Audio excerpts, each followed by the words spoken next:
So let's do a quick rundown of what's been going on here the last few days. We're one step closer to getting concrete poured in the building. The crew we hired out of Cincinnati is almost finished installing the radiant heat plumbing in the barn. They've been camped out behind the shop for the last 3 days. In other news, Billy and Rob have pulled the engine out of the giveaway S10, and we hope to have the engine finished up next week. This morning I've arranged to take my dad down to Hebron to check out his 35 Ford and see how they're doing putting the new top in, as well as the new headliner. If you remember from the last video, we dropped it off Monday morning, and they've been working on it and this Model A Roadster ever since we left. But Dad has never been down to this upholstery shop, and I felt like it would put his mind at ease a little bit if he got to go down and see the shop and meet these guys in person. So that's exactly what we did Wednesday morning. I figure if Dad's happy with this 35 Ford, he'll probably bring something else next. How are you today? Good, how are you guys? Not too bad. Good. Thought I'd bring Dad down to check out his Ford. Yeah. See how you guys are doing. Through, maybe a little further, so. Oh, really? Yeah. Already? Yeah.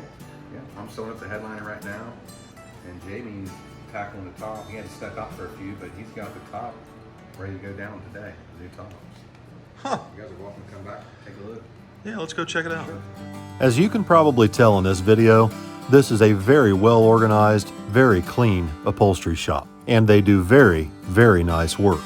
Dad was pretty impressed with the work that they've gotten done on this Roadster, so I think that set his mind at ease when he opened the door on his 35 to see what they'd already gotten done on his car. They have already removed the headliner out of his car and removed some of the interior panels, which were carefully laid out with all the hardware next to the car. And although I didn't realize that this header panel was supposed to be covered with the same cloth as the headliner, which they will be replacing as soon as the top is finished. On the 35, the seal is what holds the top vinyl down, along with some glue around the edge, where the 34, I believe, was all staples and then some trim that holds it down. And this one had no glue on it. Only what was holding it was the rubber. And then if you look inside, you can see where we did the mesh wiring, and it goes to every side, where when it came in, it was cut short just to the wood bows.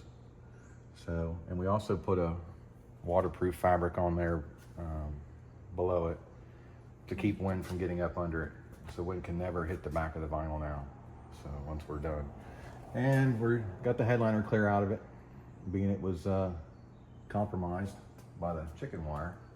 So, and it's actually a little bit better color now that matches the rest of the interiors. He's putting a little bit of foam under this too, help with just the padding. This is they call it a long cobra grain. It was specific for the 35. We got it. One of our suppliers over in Pennsylvania is who we call on for this kind of stuff, because they've been around for so long that they usually know what we're talking about, know what we're looking for. Yeah. And they was like, yeah, we got it in stock. So we got it here the next day, and already in process going back together. So should last a long time now. Now, do you remember what I mentioned when we walked through the door? I can already tell Dad's happy with what they've gotten done on this pair of Fords. I've got another project for you to look at. Okay. He's bought a 31 Chevy 5-window coupe. Okay. How's the interior on that one? It's pretty bad. Okay. It's all original. It's original mohair interior. So, I mean, it's not in the best of shape, but it's all there and the way it was supposed to be. But the top, oh my gosh, the top. Now, just a week or two before Dad bought the 35 Ford, he went and bought this 1931 Chevrolet 5-window coupe, nearly identical to the one he had 50 plus years ago. And this car is almost completely original, minus the paint job, which was done back in the 60s. But unfortunately, the interior is another story. It's never been restored, and it's original to the car. To put that into perspective, Al Capone himself could have ridden in this 31 Chevy. This country was in the 3rd year of the Great Depression, and Prohibition wouldn't be lifted for another 2 years. As you're watching this video for the first time, 30 years ago was 1993. But in 1931, 30 years ago was 1901. And I can assure you, this is not how tops were built back in the 1930s. Overall, Dad's 31 Chevy Coupe's in pretty good condition, with the exception of the top of the interior and of course the paint job. But little minor issues like the taillight not having any bulbs, well, that's something that we can take care of pretty easily, so long as you deal with the right parts guys. Are you as good a parts man as Mark says you are? 85% of the time. 1931 Chevrolet taillight bulb. Mark was pretty busy, so I thought I'd throw Tyler a bone and give him a chance. Are you shitting me? What? You think it's going to be on the computer? I'll find it. I don't possess the knowledge, so somebody out there does. That's the problem with your generation. None of you know a damn thing. You got to get on the computer to figure anything out. I have to. What happens if the computer's wrong? Then I asked Mark, is it 6 volt or 12 volt? Are you shitting me? No. Mark! It could be converted. 1931 Chevrolet taillight bulb. Oh, that's a 6 volt, probably 2 post, offset pins maybe. You don't have one. Well, I don't know. I might. Now, Mark's typically pretty sharp, but he should know I only need one bulb. Why would I need 2? Well, is there not 2 taillights? See, that's the whole problem with you guys. Oh, there's only 1. You better look it up on the computer. Now, if you think I'm giving Mark a hard time, wait till you see what my brother does if the bulb's not right. What do you want? I don't want anything. I brought a bulb up here for Dad's 31 Coupe. Chumpy had it in stock. Yeah, I bet. Guaranteed. I know about his guarantees. Well? Guaranteed not to fit. Well, he guarantees it's the right one. It's 1154. If this is the wrong bulb, I'm having Jeremy return it. Well? It ain't right. Give you one job. So Buckwheat resorts to his secret stash of antique light bulbs. Here it is. Well, why didn't you just get the damn bulb out to begin with instead of sending me on a wild goose chase? I didn't send you. Father sent you. I told him I already had them. So you guys already know what's coming. When Jeremy goes back to return the wrong part at Chumpy's, all hell is about to break loose. Where's Chump Hole at? What's the big idea you send me the wrong bulb? Oh, are you serious? I already told him I got them in stock. Don't need to bother Chump Hole factory original bulbs? Chump Hole the wrong parts guy. Whatever. Or faulty parts guy. So what's the part number? We're made in China guy. What was the part number? Oh. Oh! How come it's a single contact? Because there's one bulb for the taillights and one bulb for the brake lights. It's 1931. There's no turn signals. Well, This is the turn signal. Well, thanks for the second trip. Finally got the right part guy. hey, we got it. Can't help it. It took 2 trips. It Well- was against every rule of thumb that I've ever learned about freaking light bulb. I just gotta remember that 23 didn't have brake lights or tail lights or It's a 31. stop lights or 31s or 35. By that afternoon, the crew working on our shop was all finished installing the radiant heat and finishing up some plumbing that we needed done before we can pour concrete. Once we get it poured, they're going to come back and finish everything up at a later date. Jim, what's the name of your company? Queen City Heating and Air and Plumbing. We're out of Cincinnati, Ohio. Phone number's 513-254-9793. Give us a call. We take care of all your plumbing and heating needs. We do a little bit of electric too. Yeah. So Awesome appreciate y'all job. letting us come up and do this job for you. All right. Thank you. Thank you very much. By Thursday morning, it was definitely starting to feel a lot more like fall than summer, and Buckwheat's coming down to help me with a project. What do I owe the pleasure this morning? I recently got the windshield replaced in my John Deere tractor, but it still has a massive hydraulic oil leak that I need Jeremy to help me fix. Are you going to get this done today? I suppose. Could have been done 6 months ago when I said it was leaking.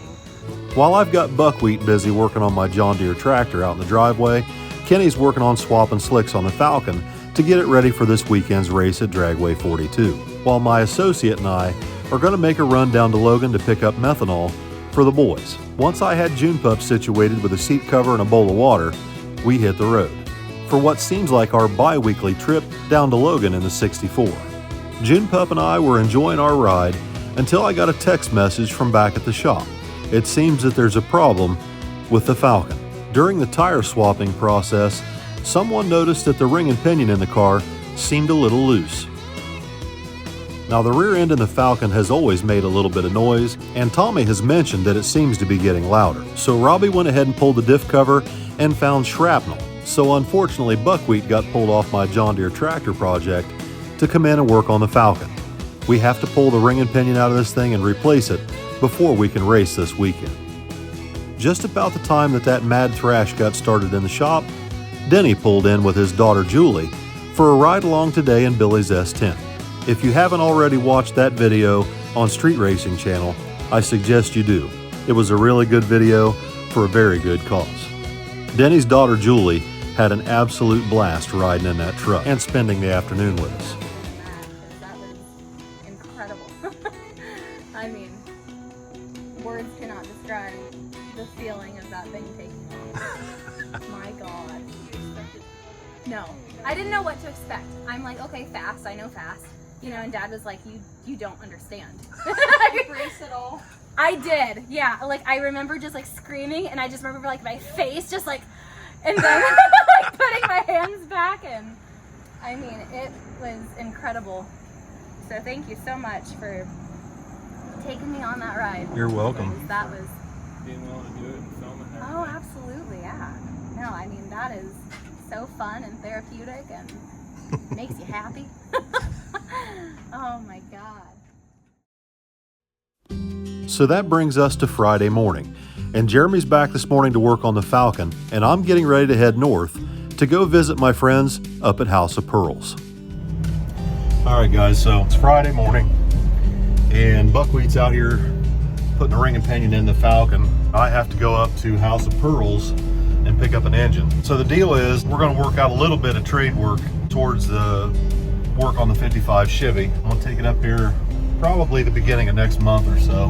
But they have some work that they need help with up there as well. They've got this mid-70s C10 pickup truck that they're restoring, and they want to do a giveaway on it. And I told them I'd help them with that. The engine that they're putting in the C10 giveaway truck is a 6-liter LS. Bought it out of a junkyard with low miles. However, I don't really feel comfortable putting a junkyard engine in a truck that nice.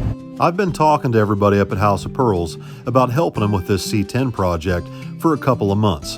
Unfortunately, when Mom passed away, everything went into a tailspin for me, and I got behind on a lot of things. So although we're a couple months behind now on this project, there has been something positive come out of the delay. One of the companies that we work with has stepped up to help this project in a big way, but I haven't told anybody yet. Good morning. Good morning. How are you today? Good. I came to pick up an engine. Cool. I got it. So tell me about this thing. This is a 6-liter. You guys picked it up at a junkyard or something, or Yep, off a friend, or? Yep, I have a friend of ours. We're actually restoring his 69 GTO. He has a used car dealership, so he has quite a few of these, like in various like conditions. And this he had sitting behind his shop over like an overhang. So he gave us a really good deal on it. Huh. So it's just a standard 6-liter? Yep. To my knowledge. To your knowledge. Yeah. I'm that looks like a 6-liter. It's a 4-inch bore. Not very good as far as mechanically. So we're okay. But this is like past. Jesse he got this spring compressor tool and it's not correct for these, and there's different. I'm like, dude, we're going past what like we can do. Like we can make things pretty. That's like what we. So. Well, I got a little surprise. Sure. My friends at Melling contacted me, and they want to help out with all the valve train, oil pump pickup, camshaft, lifters. They've got a whole new line of LS valve train parts. That sounds awesome. And they want to help out rebuilding this thing. Cool. That'd be awesome. Hell yeah. So this thing isn't just going to come apart and go back together. Like, we're going to go completely through it. Now, Melling is very well known for their oil pumps. We use Melling oil pumps in every engine we build. But recently, Melling has been stepping up their program and offering parts for LS engines other than just oil pumps. Recently, Melling purchased one of their manufacturing suppliers for valve train components. And so they've offered to help us with this 6-liter project to showcase some of their new parts. And they felt that this C10 project that House of Pearls is working on would be a perfect opportunity to show the world that Melling offers so much more than just oil pumps. So we loaded up this old 6-liter in the back of the 64, and I start making my way north out of Utica up to see Uncle Bob at the machine shop. Now, as most of you probably already know, Uncle Bob's had some health problems the last few months. Bob's heart has gone into AFib 2 or 3 times in the last year. Bob's doctors and his family are urging Bob to slow down. But rather than retire and sell off all the equipment and close the machine shop, Billy and I have come up with another solution. We've decided to hire Bob full-time to work on our stuff exclusively, like Billy's 408 Ford Windsor engine and Tommy's 415 cubic inch nitrous small block and the engine we have on the dyno today. This is the 427 cubic inch giveaway engine we've been talking about. Well, I hear you've got something on the dyno for me today. I do. Got something for you to hear. So the 427 giveaway engine, you started it yesterday. Sounds wonderful. Really? Well, let's go check this thing out. All right. Bob and I decided to build an almost carbon copy of the engine in my Malibu, except for this one could possibly run on pump gas.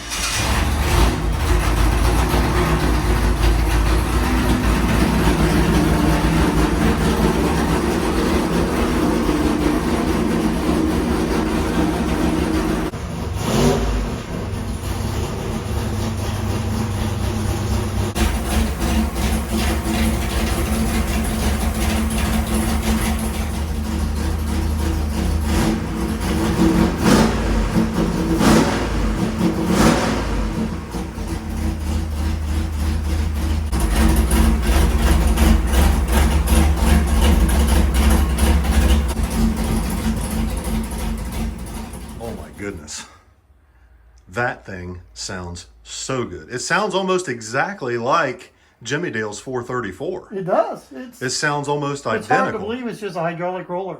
Yeah. It sounds great. Oh. This is my engine combination I like. This is a very, I can't wait to make some pulls on it. So we're making some heat cycles on it. We plan on dynoing it next week, right? Yep. We'll see what it makes. But oil pressure is good, 100 pounds cold, about 85 pounds hot. Can't get any better. It's got a Melling shark tooth billet oil pump in it. It's got the best of stuff. It's got the best stuff in it you can really build for a street motor. I mean, honestly. For a 23-degree street engine, small block Chevy, you can't ask for much better.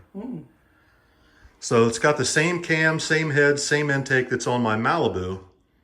However, it's got a flat top piston and a 4-inch stroke crank instead of a 3/875. So brings the compression back down to around 11.5 to 1. Does it really?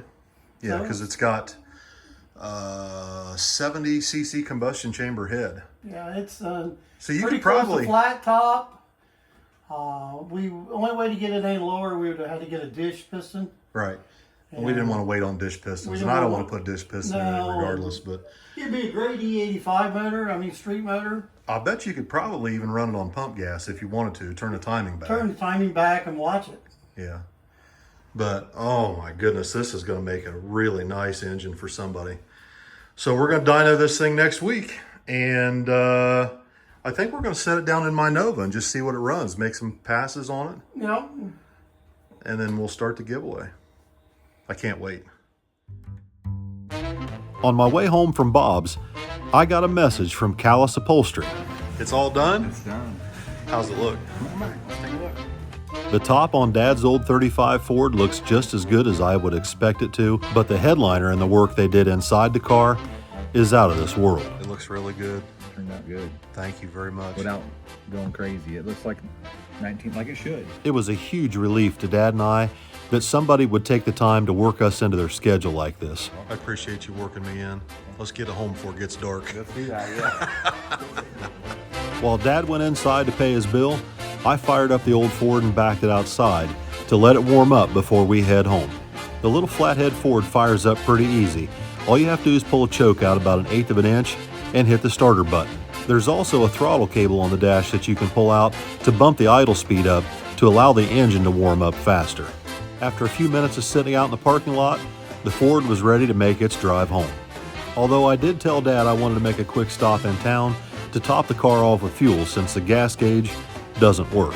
I guess we can add that to our list of things to do on Dad's car collection up at the farm.